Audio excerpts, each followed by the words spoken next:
Good afternoon and welcome to the Journal Sentinel's first ever video chat. We'll be taking questions about the 2014 general election race last night. I'm Dan Bice. I'm a columnist with the Journal Sentinel. To my left is Craig Gilbert, our Washington correspondent and numbers cruncher extraordinaire. To my right, Bill Glauber. He's a general assignment reporter for the Journal Sentinel, and he probably knows Mary Burke and Scott Walker better than anyone else in the newsroom, or just about anybody else, having written about Scott Walker repeatedly and Mary Burke repeatedly. So let's start off with a simple question. What exactly happened last night? I think what happened is the Republicans realigned the state and the Democrats just got waxed. I would not use the word realignment. I think what happened was the voters hit the replay button. I mean, this was the 2010 and 2012 gubernatorial election all over again. Let's just pick that up for a second before we go to the first question. Do you think that there's anything from this election that should indicate to us that the numbers will be any different in 2016 with the next presidential? Well, we know they'll be different because the presidential voting patterns have been a lot different in this state in recent cycles. Obviously, the Democrats have won Wisconsin for president in 7 elections in a row, but they've lost the majority of gubernatorial races. So we're in a pattern where the midterm turnout is different from the presidential turnout, and midterms, as a general rule, never predict presidential elections in the following cycle. Okay, so let's go to our first question. What do you think are Mary Burke's next steps? Would there be any momentum for her to run for the U.S. Senate against Ron Johnson? I think she's going to recover, spend a few weeks figuring it out, and then figure out where she goes from here. I get a sense it may be a one-shot deal for her politically, but she's got to take some time and figure it out, and then other people will look at Ron Kind and Russ Feingold for that seat. Feingold for the Senate seat? For the Senate seat, yeah. So you see the possibility of a Feingold-Johnson race a second time? I think it's possible. I also think, Ron Kind is a possibility too, but we're going to find out in a few short months, I think. What do you think the best race would be, just in terms of competitiveness against Ron Johnson? He's mentioned Ron Kind and Russ Feingold. Either one of those you think would they be equally competitive? Well, they're different candidates. I mean, Russ Feingold certainly would be a more mobilizing candidate for the Democratic base. Ron Kind, probably a little bit less polarizing and maybe pull in some moderates. But again, our elections have been so polarized that it's not necessarily, the better candidate is not necessarily the more centrist candidate. I think the main thing about that election is that because we're getting a class of senators who got elected in the 2010 midterms, a very conservative year, some of those senators are going to be huge targets for Democrats. Ron Johnson is at the top of that list. Yeah, he's going to be number one. Okay, another question from a reader. After going 0 for 3 against Scott Walker, should the Wisconsin Democratic Party start thinking about a change in leadership? And I wrote about this morning, saying that one of the big losers last night was Mike Tate. He had everything set up his way. He liked having Mary Burke and Susan Happ at the top of the ticket. He liked the matchups against the two Republican people. The only thing is, it just didn't work out. He obviously, there was a pretty devastating rebuke at the polls yesterday, and now they have to deal with the consequences. Do you think it goes as far as getting rid of Mike Tate? I think Tate may want to go at some point. He's been there, I believe, 6 years. That's a long time to be party chair. I think it will be up to him to a certain degree. I think we're already seeing the possibility of some change in the legislative leadership. So I think that plays itself out in the next few weeks. But if Tate goes, who's next? I mean, really, do they have anybody? Yeah, I mean, that's sort of a problem with the Democrats. There's not anybody there to step into his place. Any thoughts on that? Democrats clearly have their problems in this state, but it's also not like what happened to Democrats in Wisconsin was any different from what happened to Democrats nationally. I mean, this was just a really bad election for Democrats all around the country. I mean, you saw basically virtually almost without exception, the Republican governors that got elected in 2010 around the country got reelected this time. But sometimes there are exceptions, like the year that J.B. Van Hollen was elected 8 years ago. he was the exception, and there were particular situations that allowed him to be. In fact, I think he was the only statewide elected official who flipped the office. Right. And I think we've seen our elections become more nationalized in recent cycles, which is one reason why you're seeing fewer races go against the grain of a national tide, which doesn't mean it still happens, but it's harder and harder to run against a national tide. And you wonder if the Democrats have anybody who can step up, not just to be party leader, if that's the choice they make, but to step up in some of these bigger roles within the party, within the legislative leadership. They need some new stars and a new generation, and it just hasn't happened for them yet. Actually, I'm going to skip the next question that I posted and go ahead and jump on to one that just came in, and that is, somebody asked, does Susan Happ have a future, or did the Republicans just kill her in the crib? Well, that's pretty rough. Yeah, I think she does. First, what did you think of her as a candidate? I thought she was a pretty good candidate. She's, the pistol-packing woman who rides a Harley. And, she was very adept at answering questions, and she went out there and did a good job in the debates. She got caught in this tidal wave. She is a different kind of Democrat than your traditional Madison liberal, which is what they've been running before. And I think that's why people had some hope that she might do particularly well. But in the end, didn't she lose by a larger percentage than even? I think so, but I don't think the numbers were that different. I don't think she did anything to sort of hurt herself going forward. I think actually the fact that there was speculation that she might run ahead of Mary Burke kind of reflected the perception that she was a pretty decent candidate for Democrats for that office. She seemed much more comfortable in the position at the debates, both debates. Mm-hmm. I thought she did really well at the two debates. I didn't think Burke did badly. I just think she seemed uncomfortable in the first debate, a little more comfortable in the second debate. But in her case, she's debating someone. Well, Happ is an attorney. She better be good on her feet. And, that's what they pay you to do, and I think she was. I spoke to her before the election, the day before the election, and she told me this isn't the last you've heard of me in a statewide race. So I think she enjoyed the campaigning. She got her name out there. No disgrace in losing a race like that, given it was a wave election, and she may have a future within the Democratic Party. The next question, is there any chance Wisconsin in the next 4 years will see political upheaval and polarization, or will there be more of the same? What topic is most likely to be among the first flashpoints? We're so polarized and so divided that, it's sort of natural to wonder, where we're headed. I mean, can it get any more divided and any more polarized? It's hard. I mean, the fault lines are so deep and embedded that it's sort of hard to imagine them from the point of view of today, just sort of suddenly easing or going away.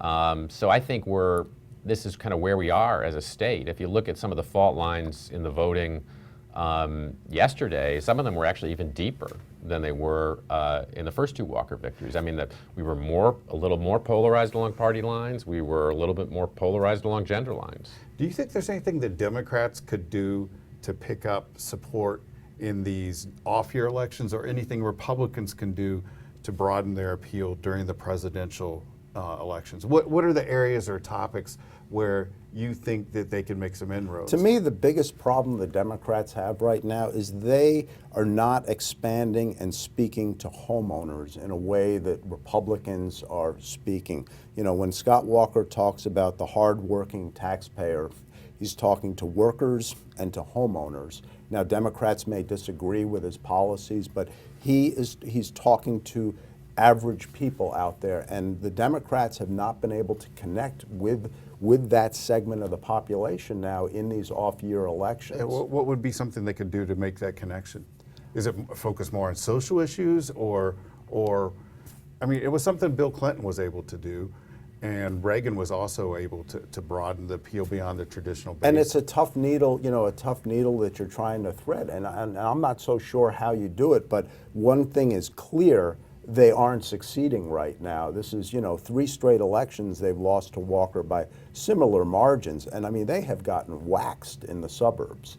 And they're giving up whole areas of the state now. And Craig and I disagree. I think that this is becoming a more competitive presidential state heading into 2016. You just can't give up broad swaths of the state in congressional elections time after time and expect to then compete as you once did. So I think they have a lot of work to do. And you say that you disagree. You don't see any fundamental change. No, I think they do have work to do, and I think they not only got waxed with suburban voters, they got waxed with rural voters. But I do think that the flip side of that is that the Republican Party has its own challenges when it comes to the presidential electorates. I mean, they are just have no foothold in urban areas and populous areas, in places where Democrats are able to run up giant margins and have been able to run up giant margins in presidential elections. So I think it'll be one of the interesting things to watch over the next couple of years is whether the Republican Party can find a way to sort of broaden its demographic coalition in a way that makes it more competitive in presidential cycles, and I think that remains to be seen. Is there any region of the state that's in flux? We know about the suburbs, we know about Milwaukee. Is there any, like Brown County? Sure. I mean, the Fox Valley has been a place that has voted both ways and obviously voted more as a swing area in presidential races and more as a Republican kind of base area almost in these gubernatorial races. But it's gone, it's a place where Democrats, under the right circumstances, have been able to compete. Western Wisconsin is a little bit more Democratic leaning, but the same thing. It's been a swing area in the Walker elections and more of a Democratic area at the presidential level. The next question from James. Does all the coverage of polling actually influence voters and persuade supporters of those who are behind in the polls to stay home? I am skeptical, and I think people have wondered that for a long time. I mean, there's no way to really answer that question, but I don't think polls drive voters. I think they sort of reflect public opinion, not. I mean, that's shape it. That's the intent, but sometimes it might solidify. Well, in this case, we had the big Marquette poll where Charles Taylor, Charles Franklin, I'm sorry, was saying, everybody was saying it was neck and neck. Every poll, in fact, said it was neck and neck, except for his, which showed that Walker was up 7 among likely voters. Both sides, Democrats and Republicans, when that came out, said, we don't believe that. That's not true. A couple of days later, the Republicans said that they started seeing a trend and a break in their direction. And part of the reason for that, they said, was the heavy coverage of the Marquette poll. But you're dubious. I am, and it's sort of a chicken or egg thing because the reason the Walker was ahead in the Marquette poll was it was reflecting greater intensity among Republican voters than Democratic voters. And so I don't think that intensity was a creation of the poll. I think it's a double-edged sword. I mean, if you're ahead, Scott Walker was running around telling his base that it was a neck and neck race because he wanted people to be motivated and not complacent. So when you're ahead in a poll or behind in a poll, it can work in both directions.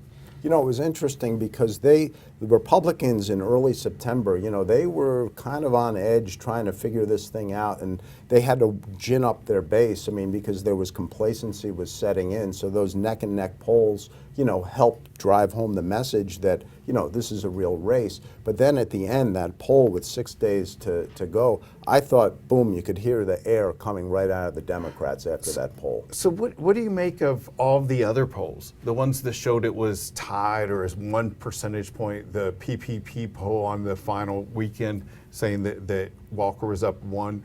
Were they all just mistaken? Or no, Marquette's own poll 2 weeks earlier had it at a deadlocked race. I mean, one of the things that was going on in this race is that if you take the broader population of the entire electorate, all registered voters, it hasn't changed that much, and it's been more competitive. It's when you get to the question of who's actually going to vote that Scott Walker's real advantage emerges. And so that's why you were seeing a lot more volatility among the likely voters than you were among all voters. And they were all trying to figure out how many people were going to vote. It ended up being a shade under 2.4 million. Obviously, if it had been up to maybe 2.6 million advantage Democrats. Right. Although actually, even though it wasn't maybe enough for Democrats, it was the biggest turnout we've had in a midterm election in Wisconsin in at least 60 years. At least, anybody's memory. It was a really spectacular turnout, and it may end up being the biggest turnout in the country in this election. It's amazing how politically polarized the state is, and it sort of drives up that turnout. We have a question from Doobie, who says, seems to me that even though we all talk a good game about coming together, the public really doesn't want to come together. Isn't that the real lesson of these midterms? We have big disagreements, fundamental disagreements in Wisconsin, which you've been trying to say about that. Actually, is anyone talking about coming together? No. The two sides, no, they're not. The two sides. Well, they are. They're talking about coming together on their own terms. On their own Right. terms. I mean, and Republicans will say, well, we hope Democrats reach out to us, and Democrats will say, we hope Republicans reach out to us. But, I mean, you have basically a 52-47 electorate, but you're going to get a 100% Republican legislative program. And, that's going to I don't think it'll cause upheaval, but, there are going to be probably 47% of the public is not going to be happy. It's interesting. There are some issues where there's a lot of overlap. I mean, if you look at the exit polls, a large minority of Scott Walker voters, for example, favor raising the minimum wage. And if you look at some of the pre-election polls, there are a lot of Democrats that favor photo ID. There are things that both parties do that draw support from the other party. The problem is when you have one-party government, they really don't have any incentive to reach out to the other side and compromise. And where do you think this, there is no loyal opposition when the loyal opposition can get rolled like the Democrats. So where is the opposition going to be? I think that there will be, as there has been before, divisions within their own party, both, how far do you want to push things? Remember, Scott Walker said when he was first elected, he wanted all of the focus to be on economic issues, but then there were abortion bills and those things. So you have individual members of the legislature who have their own agendas. So plus, it doesn't have to be just ideological. I think there are differences in terms of personalities. Robin Voss is a bigger personality, and he wants to see his version of things go through. So I think that's something to watch, is the tension between Scott Walker and Robin Voss. Well, plus you've got Scott Walker and the whole question of his presidential ambitions. And so, he may have interests that the Republican legislature doesn't necessarily share when it comes to how things affect his own potential presidential race. So when Scott Walker was here for the edit board, he said that if Paul Ryan ran, he all but said he would not run. First of all, do you believe that?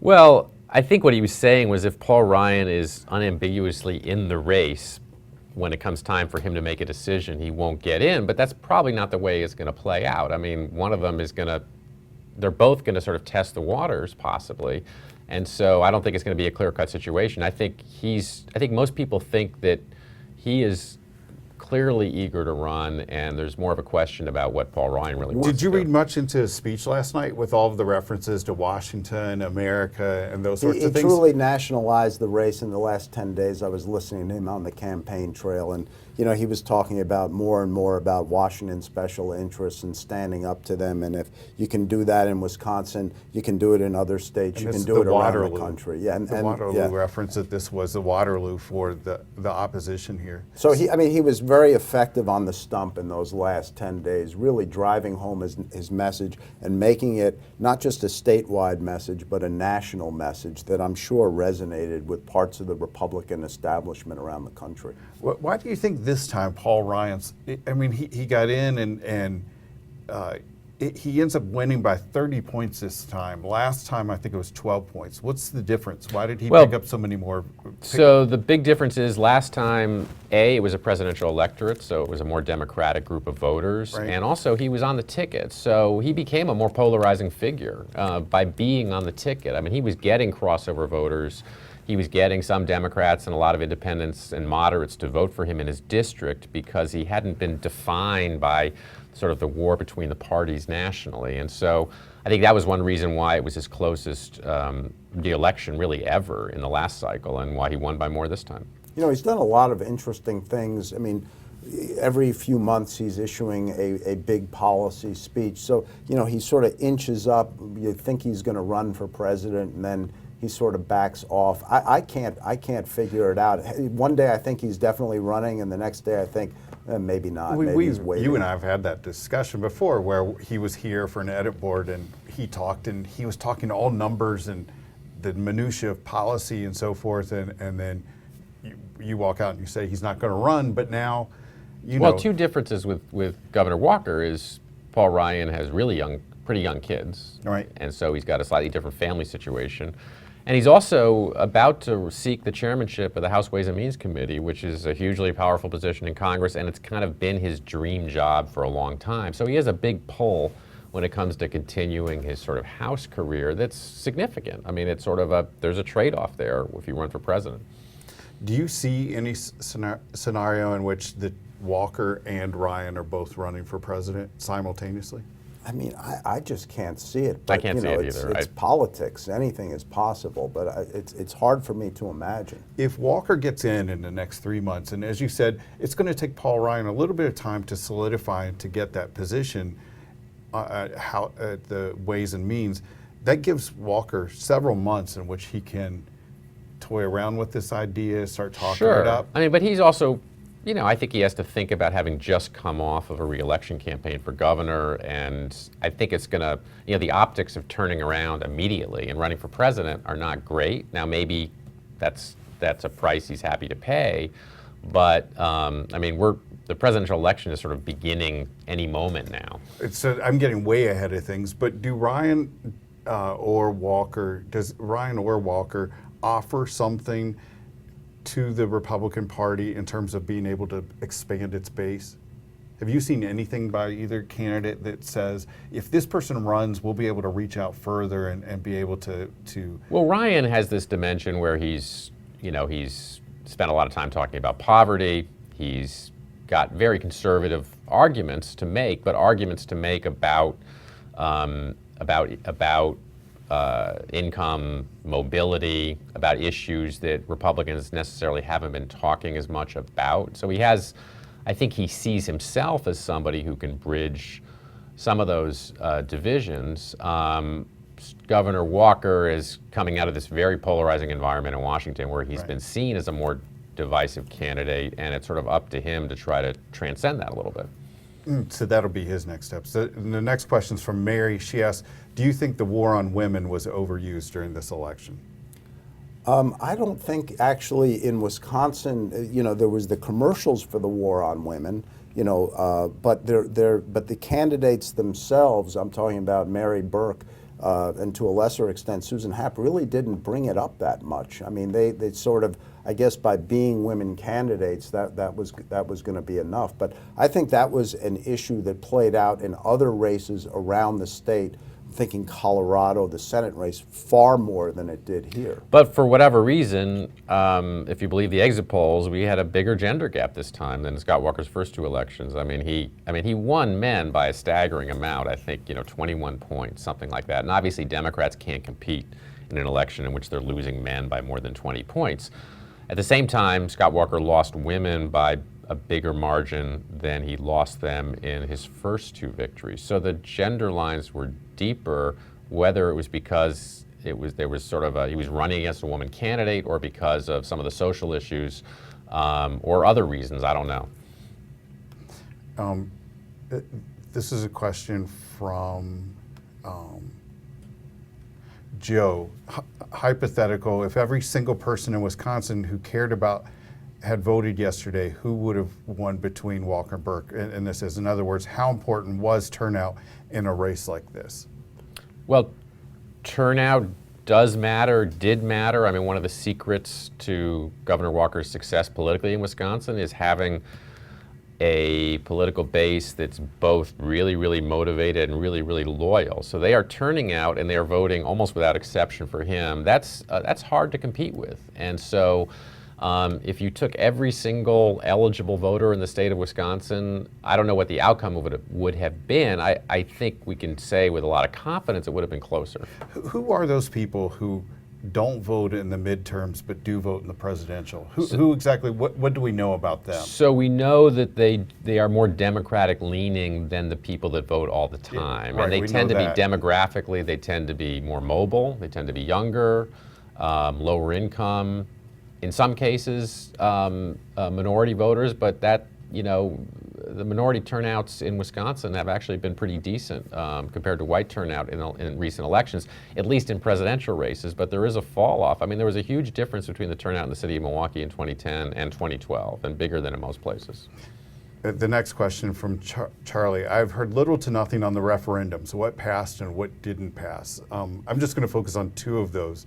The one that passed and is actually was a constitutional amendment and matters is the one with the roads, setting up a special fund for roads that can't be tapped as they were under Doyle. I love road builders having their own constitutional amendment. It's awesome, actually. Do you read anything into that? Why that passed? That the vote was 80-20. It wasn't even close. That was and I think it won every county in the state. That's a bipartisan thing. I mean, that's the one issue that both Walker and Burke agreed on. People just want that money, that transportation money, to stay in that pot. They don't want the transportation fund to be quote unquote raided. Well, I put out the issue last night and said who were the winners or losers, and a number of labor types sent me notes saying you've got to say the minimum wage was the winner because it passed 60-40, was it? It was around 60-40? Yeah, I mean, the electorate that voted on Tuesday decisively supported raising the minimum wage, and we've seen that in the opinion polls, the pre-election opinion polls too. But what does it matter to have a symbolic vote? I mean, if you're labor, It makes you feel good? I guess, but I mean, if you're labor, you've been annihilated at the polls on the candidates you feel that you want, and you win a symbolic vote with no hope of getting this through the legislature. So I understand the great passion of raising the minimum wage to $10.10 an hour.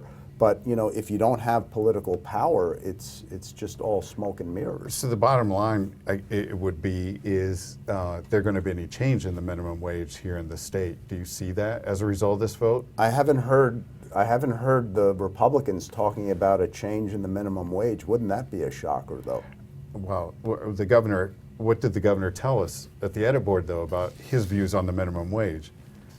His views on the minimum wage is that he wants to talk about the higher wage, and he doesn't see. I don't want to misquote him about that, but he didn't see how it mattered as much. So he said it didn't serve a purpose. That's a little bit more. I don't see this being on his agenda at all. No, I don't either. But it is an issue, as you said, where some of his supporters favor that. True.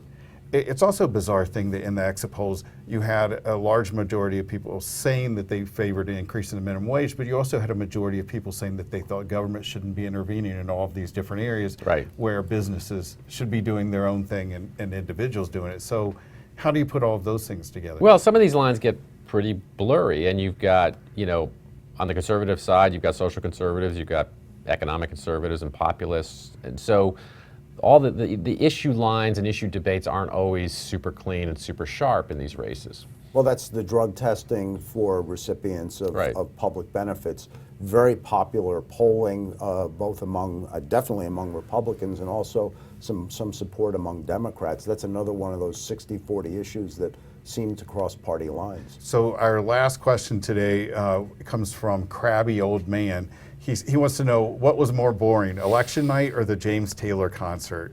Any guesses? We all missed the James Taylor concert. We know that the James Taylor concert went longer than the election night. And how long did it take last night to call the race? I think this was over 90 minutes. Yeah, I think, yeah. I don't think it was, election nights are not boring to me. There were a lot of, you look around the country, there were a lot of really close races. We had a tide and a wave, but we didn't know what would happen going in. I thought it was a pretty interesting night. And actually, it wasn't even a short night because there were some assembly races, Senate races that stayed in the balance for a long time.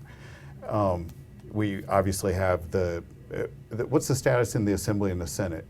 I think there's 63 Republicans in the Assembly, and I believe it's 19 in the Senate. And that's probably why you're going to see leadership change among the Democrats, because they have just in both houses? I think you're probably looking at it in both houses, or a possibility of change in both houses. I mean, they are now in worse shape now than they were in 2010. Well, thanks for joining us today. That's our last question. I'm going to stick around and answer a few of these questions online. So if you have questions, go ahead and keep on sending them to us, and we'll answer those then. Thank you.